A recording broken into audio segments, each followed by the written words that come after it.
The aroma of rosemary and clarified butter hung in the kitchen, a golden haze that felt more like an invitation than a smell. For Julia Farrow, however, it was the fragrance of war.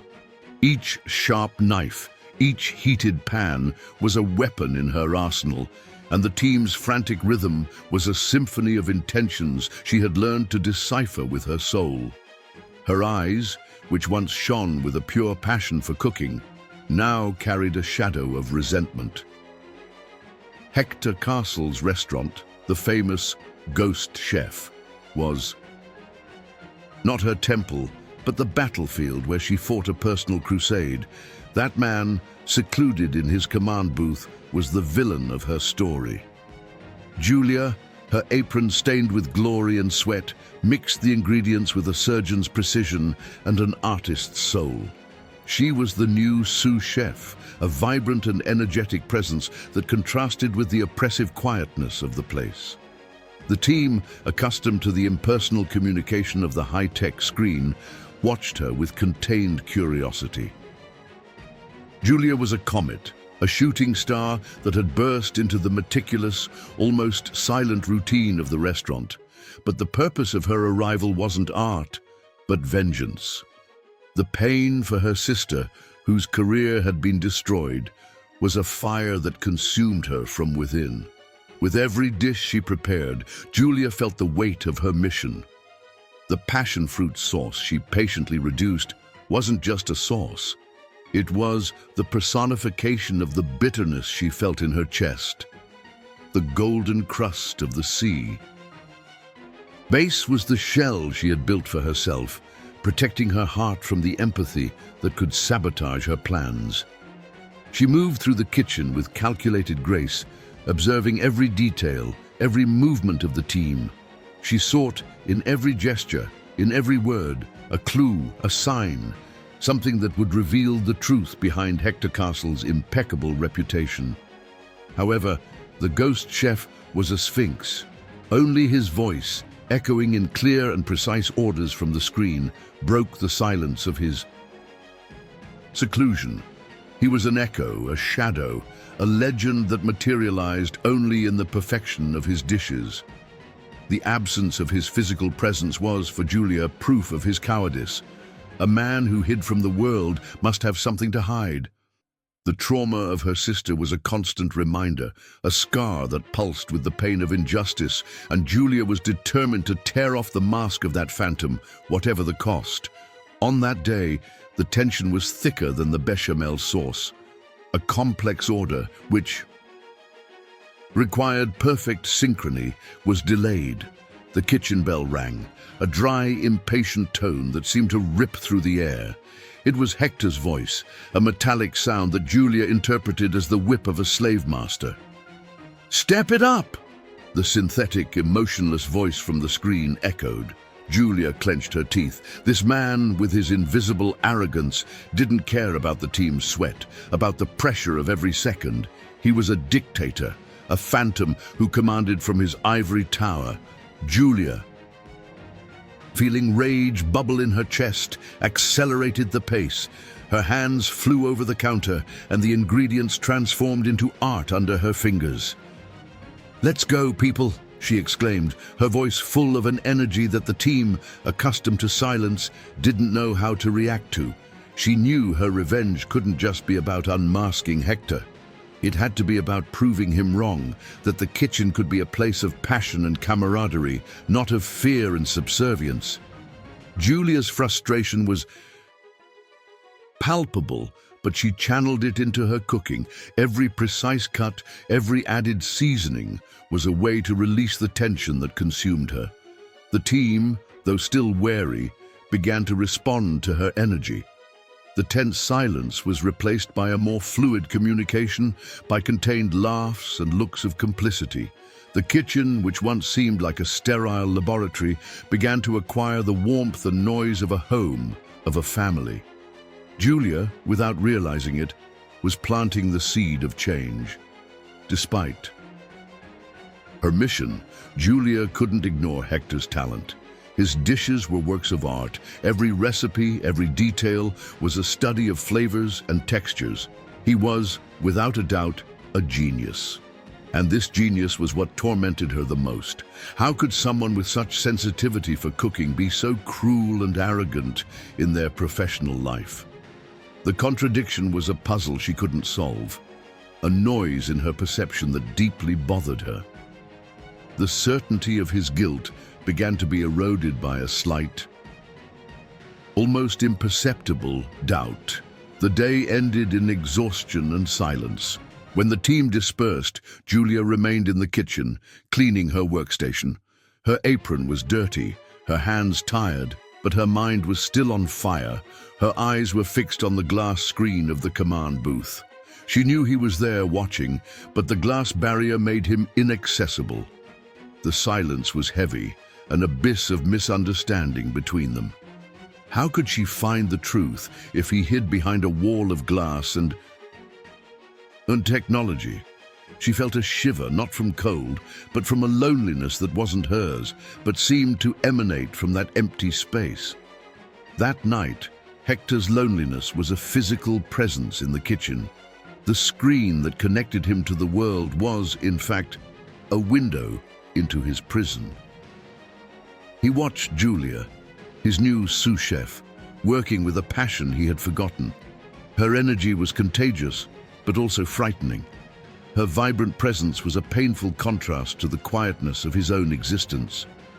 He saw the fire in her eyes, the determination in her gestures, and a part of him felt attracted, while another part shrank in fear.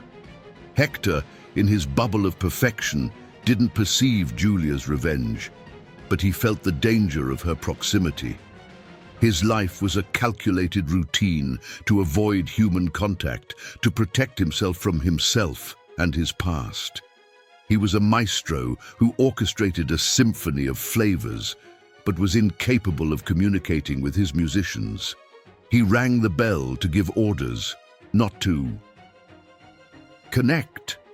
The silence of his kitchen was a reflection of his soul, an absence of life he had learned to accept. But Julia's presence was like a scream, a dissonant melody in his symphony. Julia's mission was to find a weakness, a flaw in Hector's armor, and she believed his seclusion was the biggest one of all. Why would a man hide if he didn't have something to hide? She remembered her sister, her tired face, her eyes full of tears when she told her that the famous chef had stolen her recipe and destroyed her reputation. Her sister's pain was an echo in her memory, a wound she refused to let heal. Vengeance was the only salve that seemed to relieve her pain. One night, Julia found an old recipe book forgotten in one of the kitchen drawers. The pages were yellowed, the annotations handwritten, the smell of old paper and spices. It was a treasure, a map to a chef's soul. She leafed through the pages with a mixture of curiosity and guilt. It was an invasion of privacy, but revenge was an impulse that justified all her actions. She saw complex recipes, and among them, a draft of a recipe her sister had tried to create before the incident. A lavender soufflé recipe. Julia's heart beat faster. The lavender soufflé, the dish her sister dreamed of perfecting, was there, in a notebook she believed belonged to Hector. What she felt was a mixture of anger and surprise. He had not only stolen the idea, but also wrote it down in his private notebook. For Julia, this was irrefutable proof. The confirmation that he was the monster she had always thought he was. However, she noticed something strange. The recipe was not complete. There were handwritten notes, words scribbled in a nervous handwriting. How to heal the heart. The flavor of forgiveness? What is true love? Julia felt a chill. Those notes were not from a thief, but from a broken man in search of something that wasn't just a recipe. She put the notebook in her backpack.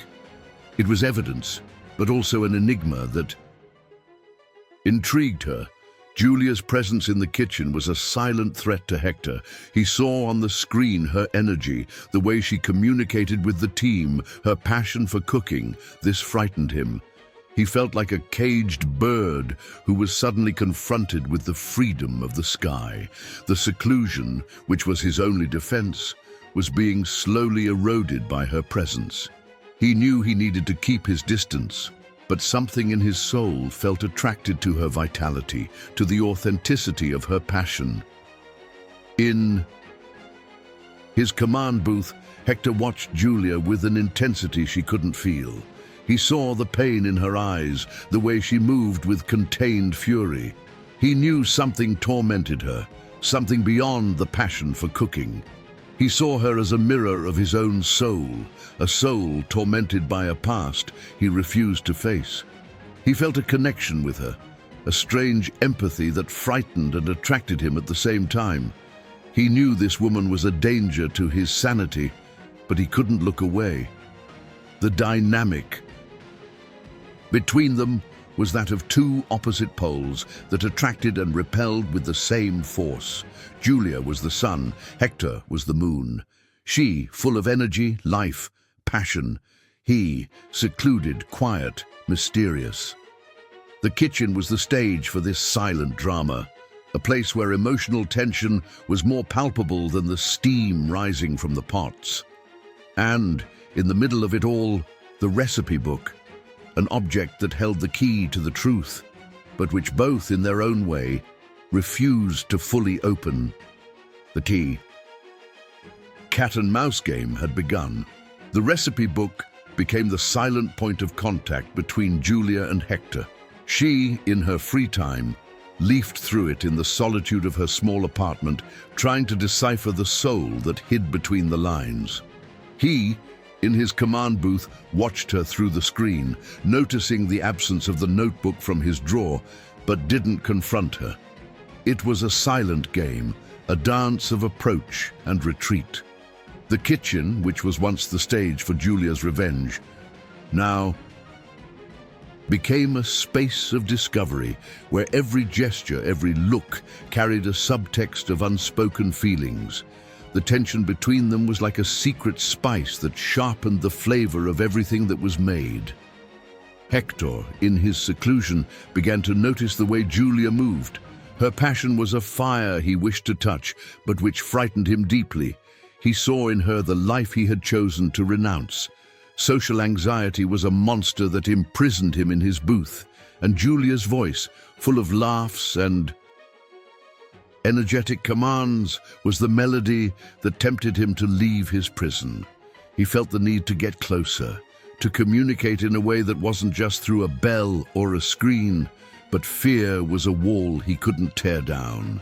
Julia, in turn, began to see Hector's small frailties, the way he hesitated before ringing the bell, the way his voice through the screen seemed more like a whisper than an order.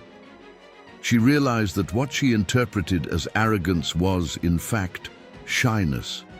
The facade of perfection began to crack, and through the fissures she saw a lonely man who hid from the world out of fear. The anger she felt began to mix with a strange empathy, a compassion she refused to accept. One night, during the restaurant closing, Julia, exhausted, bumped into a shelf, causing a box of bottles to fall. The sound of breaking glass echoed in the silent kitchen. She was startled, and the shock made her cry, not because of the accident, but because of the weight of her mission, the confusion that was invading her. Hector's screen lit up, and his voice, for the first time, sounded with genuine concern. "Are you okay, Julia?" The question, so simple, caught her by surprise. The voice wasn't synthetic, but his own, real, and full of a concern she didn't expect. Hector's question was a trigger. Julia couldn't answer. The lump in her throat prevented her from speaking. She just shook her head in affirmation, without looking at him. He, in turn, continued to watch her. The camera in the command booth was his only eye, and he saw the fragility she was trying to hide. He saw the pain in her eyes and felt a connection that scared him. He rang the bell, a soft ring, almost an apology, and the screen went dark. The silence returned, but now it was a different silence, a silence that connected them and didn't separate them. In the following days, the dynamic between them changed. Hector, in his booth, began to send Julia through the screen personalized messages. They were small. Reminders, compliments on her work, questions about her day. They were shy but significant gestures which she received with a mixture of surprise and distrust. The messages were like small air balloons he threw in her direction, hoping she would catch them, hoping she would understand them. The revenge, which was her mission, began to fade, being replaced by a more complex feeling. One day, while preparing a dish, Julia heard a song that made her stop. It was the same song her sister used to sing while cooking. The melody filled the kitchen with painful nostalgia. She felt a tear roll down her face, and the team, not understanding, watched her. The music continued to play, and Julia, not knowing what to do, felt exposed. Hector's screen lit up, and his voice, full of a melancholy she didn't expect, caught her by surprise. "That's one of my favorite songs," he said, and the screen went dark again. The incident with the music was a turning point. Julia realized that the connection between them was deeper than she imagined. She remembered the notebook, the lavender souffle recipe, and Hector's notes, the music, the recipe, the trauma. Everything seemed to connect in a way she couldn't understand. She felt the need to confront him, to understand what was happening. She felt the need to unmask not the monster, but the man behind the mask. Julia, with a pounding heart, went to the command booth. She touched the screen, but there was no response. The space was dark. She felt a mixture of frustration and relief. She was about to give up when she noticed a small crack in the door. It was the only imperfection in the perfect place. She touched the crack with her fingers and felt the cold texture of the metal. She felt the pain that the crack represented. It was Hector's soul, broken, exposed, but hidden behind a facade of perfection. Julia, without a second thought, went to Hector's house. She had found the address by chance in a document in the kitchen. The rain was falling outside, a veil of melancholy that matched her state of mind. She rang the doorbell and waited. The door opened, and to her surprise, it was Hector, not as the secluded chef, but as a man in his pajamas with disheveled hair, his eyes full of surprise and fear. It was the first time she had seen him up close. He was shorter than she imagined, and his fragility was more palpable than she could have imagined. He invited her in with a timid, almost inaudible voice. The apartment was minimalist, with few pieces of furniture, but with a kitchen that was the soul of the place. The walls were full of photos of recipes, of ingredients, of dishes he had created. It was the temple of a genius. But in a corner, on a glass pedestal, there was a photo of a woman whom Julia recognized at once. It was her sister, and next to her, a younger man, with Hector's same eyes. They were smiling, happy, in a kitchen. Julia's heart stopped. The photo was proof that her sister and Hector knew each other.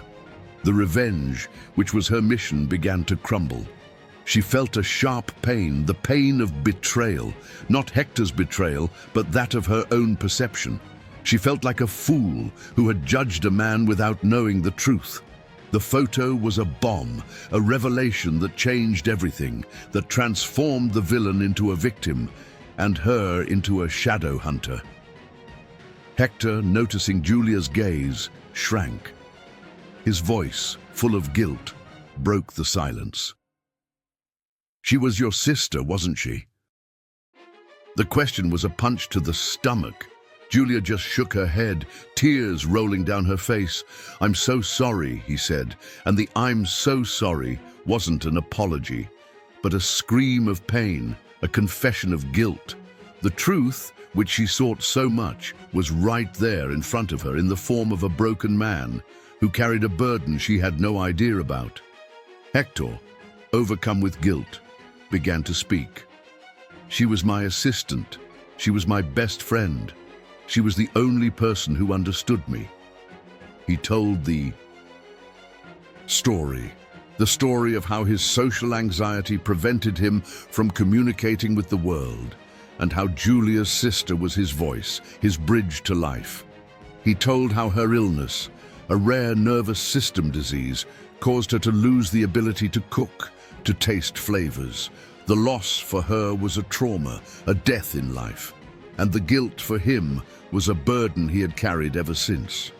Hector's story was a shock. Julia's revenge vanished, replaced by a deep sadness. She remembered her sister, the sadness in her eyes, and realized that her pain wasn't because of a stolen recipe, but because of the loss of the ability to do what she loved most.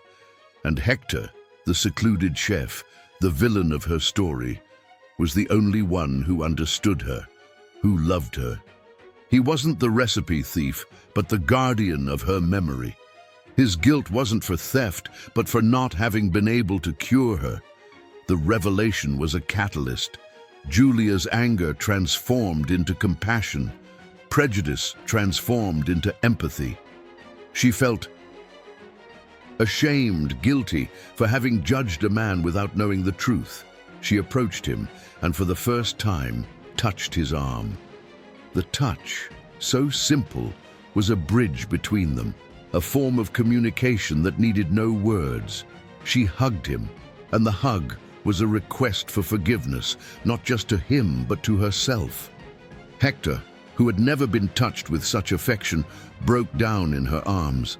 The tears he had held back for years, the tears of guilt, of loneliness, rolled down his face. His crying was a river that washed the souls of both of them, a sound of pain and liberation. They stood there, embraced, in the middle of the apartment, with the photo of Julia's sister watching them, as if they were blessing the moment.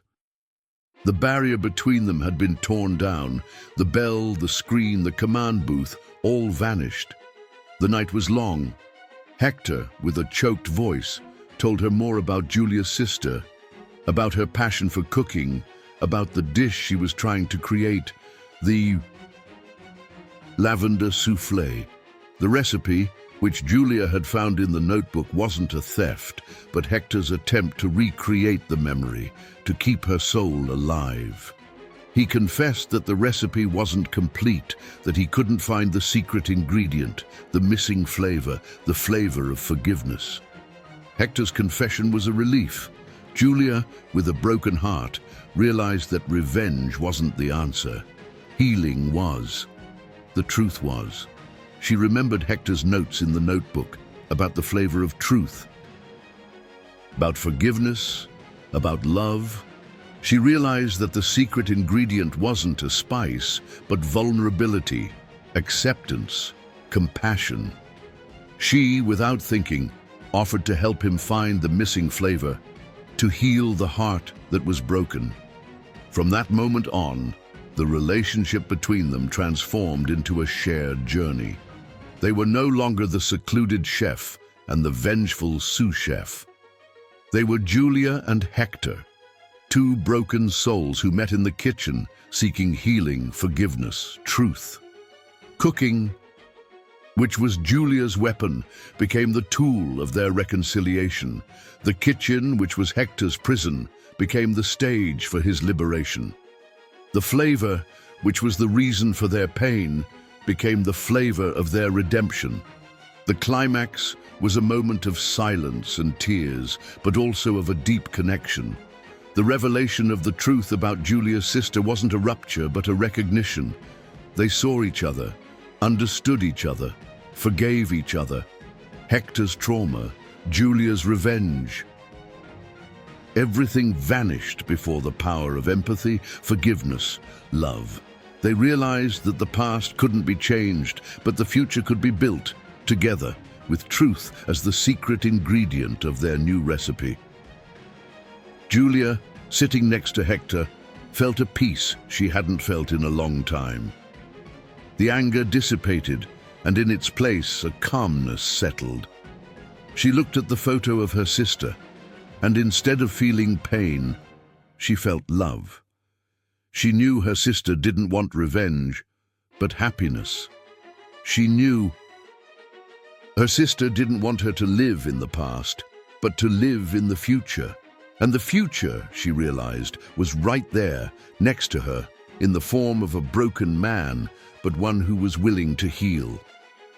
Hector, for the first time in years, felt free. The guilt that tormented him dissipated. Loneliness transformed into companionship. Anxiety transformed into a calm. He looked at Julia and saw in her what he had lost, the passion for life. He felt that the life he had renounced was back in the form of a woman who had saved him, who had forgiven him. He knew the path wouldn't be easy, but with her by his side, he knew he could walk it. The explosion of conflict that Julia had imagined wasn't an explosion of anger, but an explosion of vulnerability. The revelation of the truth wasn't a rupture, but a connection. The confrontation wasn't a war, but a hug.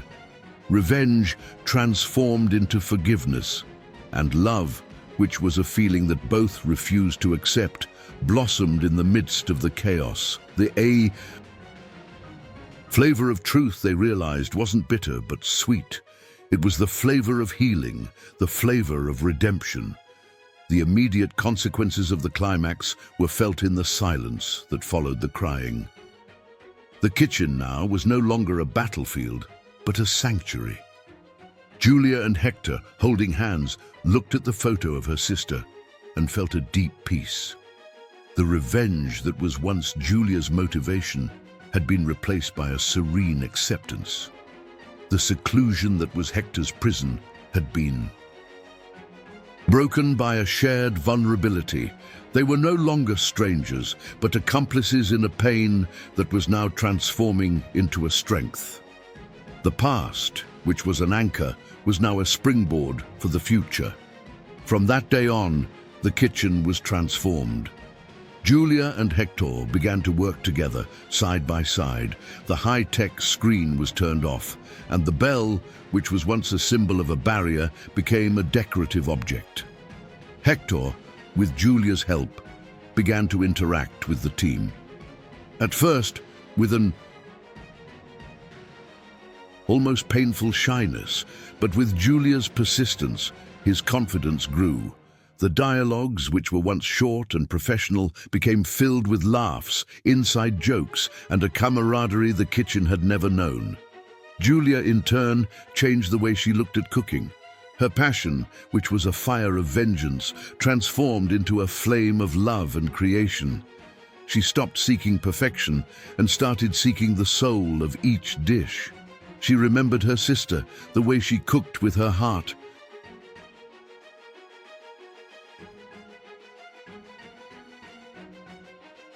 and decided to do the same. She and Hector, together, began to work on the lavender soufflé recipe.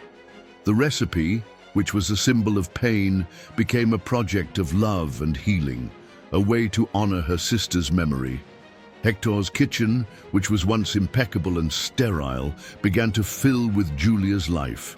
Hector's apron, which was always clean and perfect, began to have stains of spices, of flour, of real life. He, who once hid, now exposed himself. The window that separated him from the kitchen was opened, and the sound, the smell, the warmth of the work filled his space. The command booth, which was his prison, transformed into a place of observation, of learning, of exchange. Hector's journey from seclusion to the acceptance of his vulnerability was his major arc.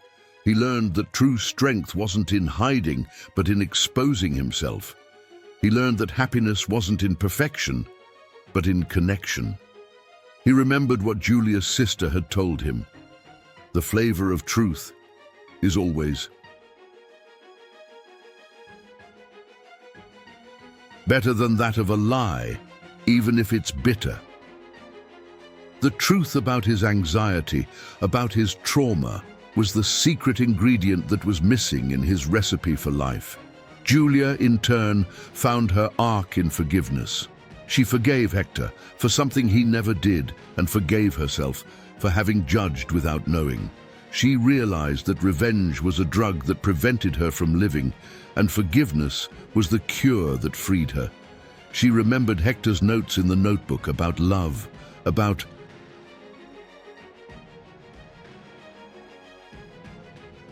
forgiveness, about life.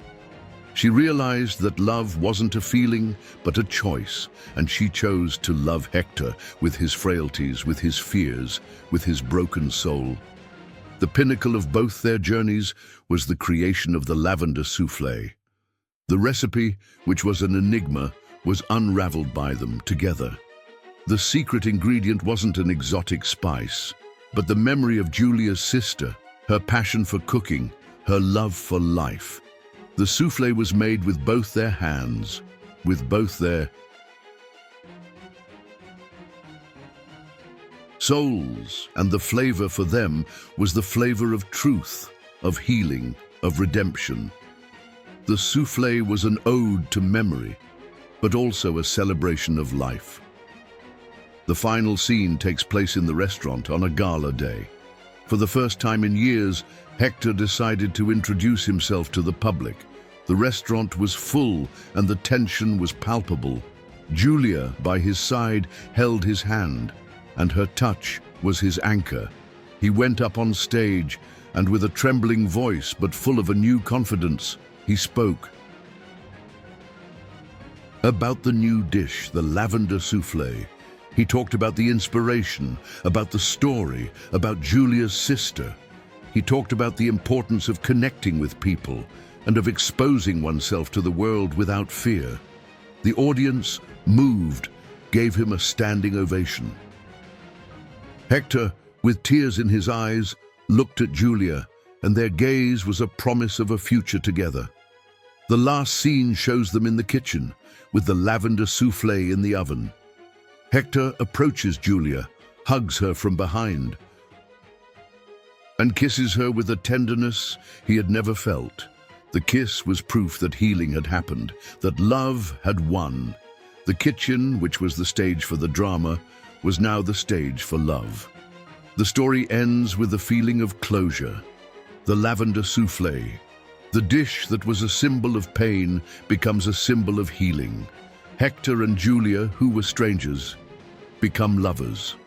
The secluded chef, the villain, transforms into a vulnerable man.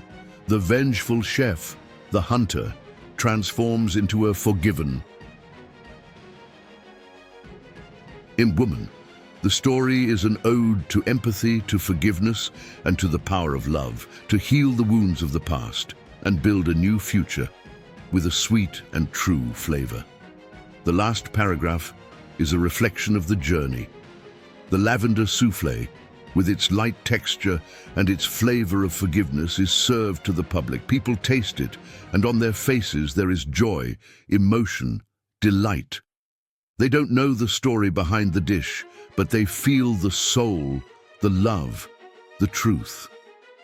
Hector and Julia, holding hands, watch them. Their happiness is silent but palpable. The future is a blank recipe, but they know that with truth as the secret ingredient, the flavor will be unforgettable.